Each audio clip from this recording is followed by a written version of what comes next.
Salut tout le monde et bienvenue dans cette nouvelle revue de presse. Hier soir, l'OL s'est rassuré face au Fenerbahçe, titre l'équipe. Un match pas flamboyant qui s'est soldé par un 0-0, mais qui a montré toute la maîtrise des Lyonnais. Pour le progrès, l'OL retrouve ses valeurs dans la fournaise turque. Il y avait de la place pour gagner ce match, mais le manque d'allant offensif a pénalisé l'OL. Alors que José Mourinho n'avait pas reconnu Pierre Sage lors de la traditionnelle poignée de main, le Portugais a défendu son adversaire du soir concernant les rumeurs sur son avenir. Cette équipe, c'est une bonne équipe. Et une bonne équipe est seulement une bonne équipe quand l'entraîneur est bon, a expliqué le coach portugais. De son côté, l'OGC Nice s'incline 1-0 face à l'Elfsborg et prend la porte de la Ligue Europa. Dans son édition du jour, l'équipe se penche sur les coulisses du comeback parisien contre Manchester City. Malgré les tensions internes avec les prolongations de Donnarumma et Mendes, mais aussi avec Kimpembe, Barcola ou encore Dembélé, le vestiaire semble très uni désormais. Les joueurs ont mis leurs différents côtés face à l'urgence du moment. À leur retour dans le vestiaire, les joueurs ont crié plusieurs fois « en équipe ». Ça se fera en équipe. Nasser Al-Khelaifi a pris la parole pour mettre en avant ses valeurs collectives sous les yeux du conseiller football Luis Campos et de Luis Enrique. C'est vous tous la star de l'équipe, a-t-il dit aux joueurs. Ce succès valide aussi, d'une certaine manière, la concurrence prônée par Luis Enrique. De son côté, Gonçalo Ramos a été touché par les propos de son coach à la veille du match. Entré à l'heure de jeu, le Portugais a clos le score dans le temps additionnel et son but a été vécu comme une réponse pleine d'orgueil. L'équipe révèle aussi que Ousmane Dembélé était totalement remis de sa grippe et ne s'attendait pas à démarrer en tant que remplaçant. Il s'est aussi servi de cette frustration pour faire la différence. Autre info révélée par l'équipe, mais qui ne concerne pas le match. Si les supporters franciliens sont certainement très heureux de voir débarquer Ilvir Chavarashvili au Parc des Princes, Bradley Barcola se retrouve directement menacé par la venue du Géorgien qui évolue au même poste que lui. L'équipe nous apprend que le joueur formé à l'OL a été stupéfait de voir son club enregistrer l'arrivée du désormais ancien ailier de Naples. Toujours dans l'actualité en France, Rudi Garcia a été nommé nouveau sélectionneur de la Belgique après le limogeage de Domenico Tedesco qui n'a dirigé les Diables Rouges que pendant 2 ans. Après plusieurs semaines de spéculation, la fédération belge a choisi l'ancien entraîneur de l'OL et de l'OM, convaincu par ses entretiens. Ces derniers jours, ce sont 2 techniciens tricolores qui tenaient la corde. Il y avait Thierry Henry, libre depuis la fin de son aventure à la tête des U21 et U23 français, mais c'est Rudi Garcia qui a finalement été choisi. On prend la direction de l'Angleterre. Manchester United a arraché une victoire dans le Fergie Time contre les Rangers grâce à un but de Bruno Fernandes à la 92e minute et tout ça sous les yeux de Sir Alex Ferguson. Le Daily Mail parle du show tardif de Bruno, un but qui permet à United d'être à la 4ème place du classement de la Ligue Europa. Garnacho s'est distingué dans ce match comme l'un des meilleurs joueurs de United sous Amorim, mais les rumeurs mercato sont toujours là pour l'Argentin. Selon Sky Sport, Chelsea envisage de recruter l'ailier de Manchester United avant la fermeture du mercato de janvier. Naples, aussi intéressé par le joueur de Manchester, a maintenant tourné son attention vers Karim Adeyemi du Borussia Dortmund, ce qui laisse de la place pour les Blues dans le dossier Garnacho. Selon certaines informations en Argentine, Chelsea aurait fait une offre officielle, mais Sky Sport explique qu'aucune offre n'a été faite. Le Daily Express est aussi penché sur l'empire de Pep Guardiola qui s'écroule.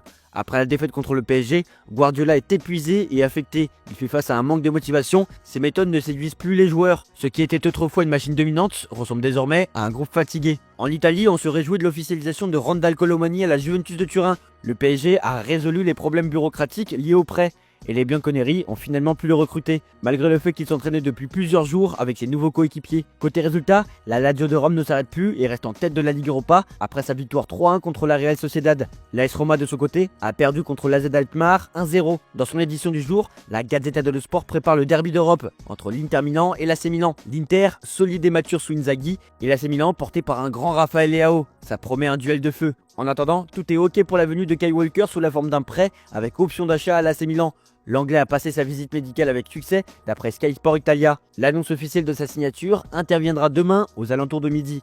Il pourrait d'ailleurs jouer le derby contre l'Inter Milan. Le Barça enregistre une bonne nouvelle. Ronaldo Araujo a prolongé son contrat avec le FC Barcelone jusqu'en 2031, ce qui met fin aux rumeurs d'un départ vers la Juventus. Le travail de Deco a été déterminant dans cette signature, qui conforte la position du défenseur uruguayen comme pilier de l'équipe et 2e capitaine. Gérard Martin a lui aussi prolongé hier. Désormais, l'objectif est de faire prolonger Gavi et Pedri. Pour Pedri, son contrat se termine en 2026 et il veut sceller l'accord le plus tôt possible. Il a déjà commencé à parler à son agent et pour Lamine Yamal, les premiers contacts ont été établis avec son agent, Jorge Mendes.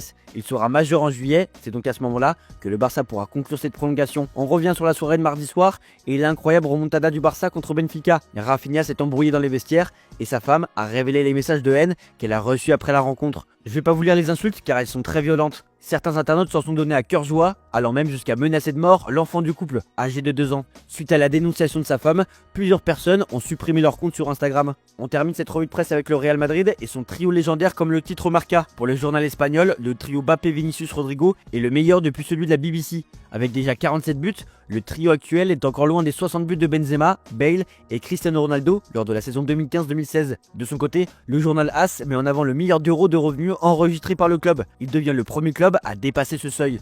Les revenus proviennent principalement des jours de match, des droits télévisuels et des partenariats commerciaux, mais aussi grâce au Bernabéu qui est une mine d'or. Les revenus commerciaux sont en forte croissance avec une augmentation de 20% pour atteindre 482 millions d'euros lors de la saison 2023-2024.